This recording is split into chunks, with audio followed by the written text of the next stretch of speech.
8 o'clock, Mighty 1630, KCJJ. Hey now, hey now. I love that song. I love the original from Crowded House. That's a pretty good version, too. Who did that? Sixpence None the Richer. Uh-huh. Yeah, that's good. Yeah. You're not going to get any richer singing somebody else's songs. You got to pay royalties, you know. Yeah. If you had an original song, you'd get to keep all of it, but now you have to share. No, you don't.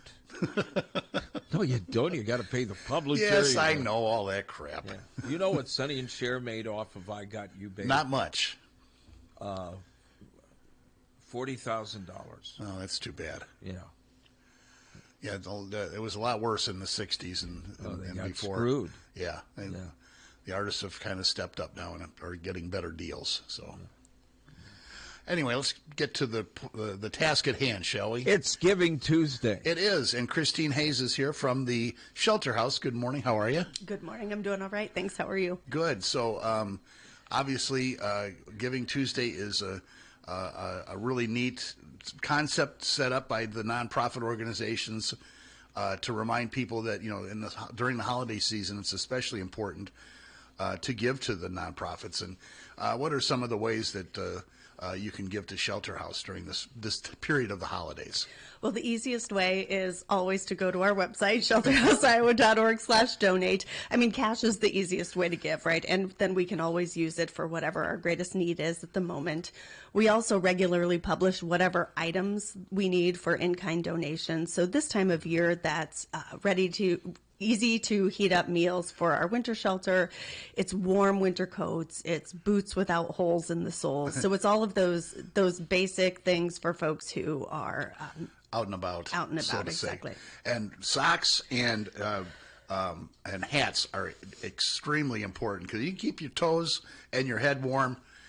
It's half the battle, you know. It really is. The heat escapes from both those areas pretty quickly. If you got them covered and insulated, that's great. And you know, socks are always the number one priority for homeless shelters and like especially in the wintertime, because you know chances are those socks are going to get wet as you're out running around, and there's nothing worse than having cold feet. No, there's really not. And I mean, there's no way to be safe outside in the wintertime, No. but to keep toes safe, to keep fingertips safe and heads, it's that first step before we can get folks inside. Well, right, and like you said, ready to eat, heat up meals, because you do have microwaves at the winter shelter, you know, and I assume you have coffee makers, so you could probably need use some coffee, yes, sugar, creamer, stuff like that. That's a godsend for people, for sure. Absolutely. I know I couldn't start my day without it. No, I have coffee right here on Jim's table, so same thing. Yep. So you guys are dealing with all kinds of different crises all the time, but this year it's especially rough because of funding cuts. It has been. It's been really tricky. So, Jim, we've talked about this before, but every year for our emergency shelter, we are only about 35% publicly funded. So that's 25 of our 70 beds are publicly funded. The rest we have to fundraise for. But we're looking at something very, very different and really almost sinister coming out of the U.S. Department of Housing and Urban Development right now. Popped down this about 2 weeks ago, a huge shift in funding amounts and priorities that will seriously impact permanent housing in our community. It's a 70% cut to permanent housing for all of the funding regions there's a lot of complicated acronyms that I'll avoid saying. Yes. But a 70% cut for permanent housing, and that is, it's devastating. And housing is the solution to homelessness, right? A shelter is a stopgap measure to keep people safe, to keep people alive. But housing is the answer, and to cut housing it just makes no sense. Well, and it's not only that, but it's the money that you guys use keeps people in homes. The little funding gap, you know, because so many people are on the edge of being evicted because they can't pay their rent. And that's what this funding is for. It helps fill that gap. You know, if you've got $900 rent and you need an extra $300 a month, that's what that fund. That's, for example, that's what that money goes for. Not just necessarily putting them in a homeless shelter or finding permanent housing doesn't mean you're paying for everybody's paying all the rent, but parts of it. And when you can't do that, then you're going to have an exodus of of people from apartments and homes that they just literally can't afford anymore. Yeah, HUD's own estimates suggest that 170,000 people are going to return to homelessness as a result of this implementation. The National Alliance to End Homelessness says in Iowa that's going to be about 1,300 more people returning to homelessness. And for reference, 2,000 people are experiencing homelessness on any given night in Iowa. So that's more than a 50% increase. Yeah. And this is coming from the federal agency that is meant to provide support and services for people who are in a housing crisis. And homelessness is never a good idea, but at least in the summertime, you can kind of survive. But in the winter, you're in a car, you're going to be burning gas trying to keep it warm and stuff like that, and it's very dangerous. It is, and it gets coldest overnight, and that's when shelters are open. That's when folks come inside. How has it been? I mean, you just opened up. Last week or? We actually opened Winter Shelter 2 weeks early this year. Yeah. So typically we would have opened yesterday, the first Monday in December, but we opened a couple of weeks early because we'd seen so much additional need. In October, I don't have November numbers yet, but in October we had 100 more people seeking shelter than October 2024. So we knew that the need was really skyrocketing, and when we're able to make something happen, and through our collaboration with the City of Iowa City, with Johnson County, we were able to open a couple of weeks early, and we're full. Yeah. We're full at Winter Shelter. And we had, colder than normal temperature. I mean, November, for the most part, was nice. It was quite warm. But boy, the end of the month really came and bit us. That's Yeah, for sure. it did, and we knew that it was a sign of what was to come when it was a very warm night, the first night that Winter Shelter opened, but we had 30 folks who came Wow. inside, and then by the end of the week, we were full. Yeah, and then you also open up Shelter House itself for a warming in overnight too. I mean, I knew you have beds there, but do you do overflow at Shelter House itself? We do overflow. We do it a little bit differently, but we also open during the daytime when it's really, really terrible outside, as well as a warming shelter. Oh, for sure.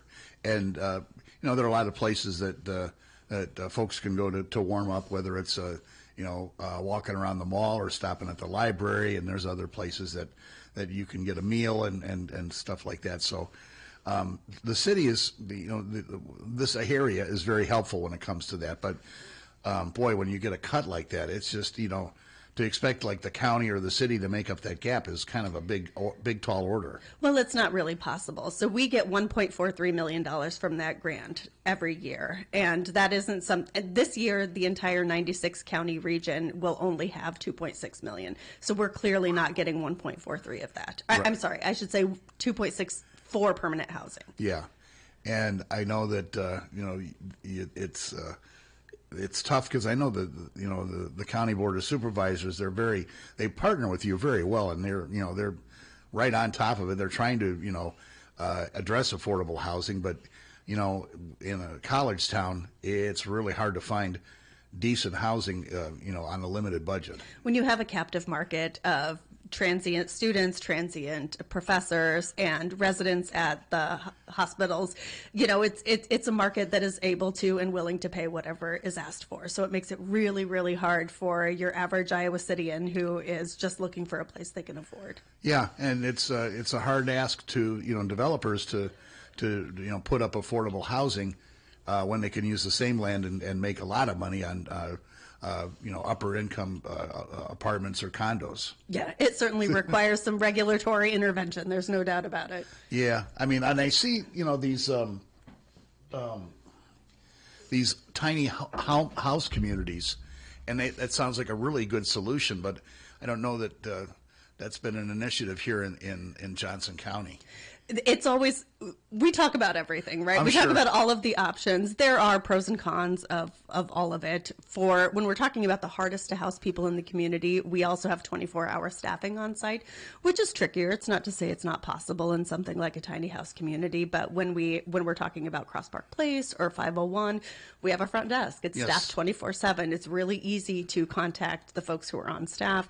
We also have a shift supervisor who's there in case some crisis comes up. So there's always two people who are able to help out if something comes up. So it's, we're always looking and thinking about and talking about, both within our agency and with our partners throughout the community, what are other ways that we can be doing things. But we know permanent supportive housing works. Yep. We've only had one person exit to homelessness from Cross Park Place or 501 since 2019. Yeah, you guys are kind of a case study for that, and and as soon as you started opening that winter shelter, the police said that it cut down on a bunch of calls of people just trying to break into places to stay warm, or committing a crime just so they could go to jail to sleep in a warm bed. Exactly. You used to go to I go to the post office some mornings before I'd come in. And there were people sleeping all over the place. Oh, sure. Before the shelter house, and now I haven't seen a one. The tiny houses are a good idea, but some of the communities that they pop up in charge a lot for lot. Rental. Yeah. So sometimes depends on where you put it. Sometimes they're not an option. Yeah, and frankly, building any of these projects requires a lot of different considerations in terms of how we staff it, how we pay for it. The reason permanent supportive housing works is because of the supportive element. Not only are we Right. able to provide housing for the people in the community who can't find something in the marketplace because they look bad on paper, maybe they've been evicted, maybe they've been outside for a very long time, but also we have those supportive services on site. That's medical, that's case management, that's helping them get access to Medicare, Medicaid, their VA benefits, whatever it is they need, because that paperwork is really, really cumbersome, right? Oh, And yeah, for sure. when you're in crisis, you're not like, let me just log into a library computer or go to Shelter House's job lab and do all of that. You need help. So those supportive services are what keep folks housed, and to have that be at risk, to have that model be at risk, both financially and also just in terms of there's a lot of pretty problematic language within this funding opportunity that came down from HUD about any kind of harm reduction work whatsoever. And we know that works, right? Reducing harm is the answer. Our goal is to not inflict additional harm. So, we're doing everything we can to both get folks to talk to their representatives. A funding opportunity like this can be canceled. There is a lot of traction. More than 20 states and D.C. have filed suit. The National Low Income Housing Coalition and the National Alliance to End Homelessness have filed suit with about a half dozen, maybe it's more, I'm not certain, organizations. So we've been having conversations with state legislators, with our local government, at the federal delegation. And there's serious economic impacts for something like this, not just to the people we serve, but also to the whole community. Because if developers have leveraged some of their financing based on rent that they'll get from these programs, then they're out of compliance. So we're looking at thousands of private market leases also being canceled. So this isn't something that just impacts our work. It doesn't just impact low income folks. It doesn't just impact people who are at risk of or in crisis. It actually will impact our entire economy. Well, the whole thing is, with this administration, they want the homeless off the streets, but they don't want to put them anywhere. Just get off the streets, go somewhere. But and then it doesn't. First of all, they're human beings. Some of them, many of them do have problems, and just like many of us have problems, right? Exactly. It's no different. I got a exactly, lot Steve. of problems. Me too, Steve. Absolutely. You're staring at one of them. No, but I mean, you can't have it both ways. You can't tell them to get off the streets and go away. They have to have a place to go, and this project works. It works. That's exactly it. And when you want folks off the street, the answer is to have them housed. So to cut funding for housing it's counterintuitive, it's counterproductive, and it's, frankly, cruel. But it's wrongheaded, and there's no way that you end homelessness by cutting funding for the housing that actually ends homelessness and ensures that folks are stable. Cruel is the word. Yeah, and it's so tough to make ends meet now with the. If you're a renter, your rents are constantly going up, your food prices are going up, and your wages are not. And like you said, you're on the brink of either eviction or, having to find a different place to live or whatever. And, you know, that stress alone is it's like you said, Steve, it's cruel. It is. Common Good Iowa puts out a report every year called The Cost of Living in Iowa that looks at the cost based on family size, and you can look at what it costs to make ends meet in our state. There's actually, the report happens across the United States. That's just who does it here in Iowa. Great report. It's sobering to look at and to say, this is what, you know, your typical two-parent family, 2 kids, 1 parent, 1 kid would have to make ends meet. Yeah, they have how many hours you'd have to work at so much an hour to find a 2-bedroom apartment for a family of 4 or whatever. And it's sobering what it costs to live. It's nearly 2 full-time jobs. Yeah, like 80 hours a week. Yes, at minimum wage. Yeah. And when you get to be my age, and I'm going through this, and my wife is ill, and the medical bills and the hospitals and everybody calling you, I've been pretty fortunate in my life. Not a lot of people are as fortunate as me, but even with me, it's tight. And, you know, so I can't imagine people less fortunate what they go through after living their whole life and working their whole life. You know, the biggest lie is you're sitting on your ass waiting for the check.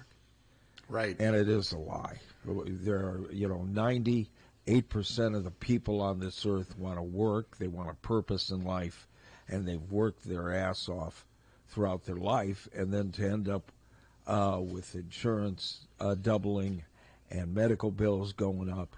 And a lot of people do lose their homes. Absolutely. And a lot of people end up on the streets through no fault of their own. Yes, and a 50-year mortgage isn't the answer to home ownership, good Lord, right? no.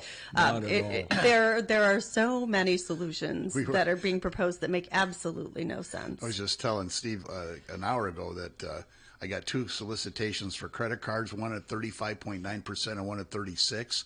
And there are people desperate enough to take them up on that offer. Loan sharking. You might as well have Vinny come by and break your knuckles. Yeah. And I mean, can you imagine if every single thing that you looked at, you had to add, you know, 1.36 to the cost to imagine, and that's not even compounding interest and assuming that it sits for a period of time. Exactly. Yeah. So there's some trouble out there. So if you can, this is Giving Tuesday. You know, find She's smarter than us. Oh, way smarter. We all have different intelligences, Steve. We're all good at different things. Yeah, I can play records. Yeah, whatever. And run a business. And And entertain. there you go. Yeah, whatever. You are entertaining in your own right, though. I'm the person who shows up and then tells really, really hard stories to hear. So sometimes I feel a little guilty showing up and then just dropping these facts and these truths in a space, but they're necessary. People we need all hear. have to know. Yeah. So again, it's Giving Tuesday, and to donate to Shelter House, the web address again is shelterhouseiowa.org/donate. Yeah, and then there's a list of items you can give. You can ship them to them from Amazon, or if you're shopping for holidays or groceries or whatever, and you see something on sale, pick up an extra for the folks at Shelter House, and make sure these folks that are out and about have a place warm to sleep at night. And we really appreciate all the work that you and your staff do. Yeah, thank you. And thanks for having us. Yep, thank you. Mighty 1630 KCJJ. This morning, shifting responsibility and evolving narratives. The White House is distancing itself from a deadly attack in the Caribbean that has raised questions about possible war crimes. It has now confirmed that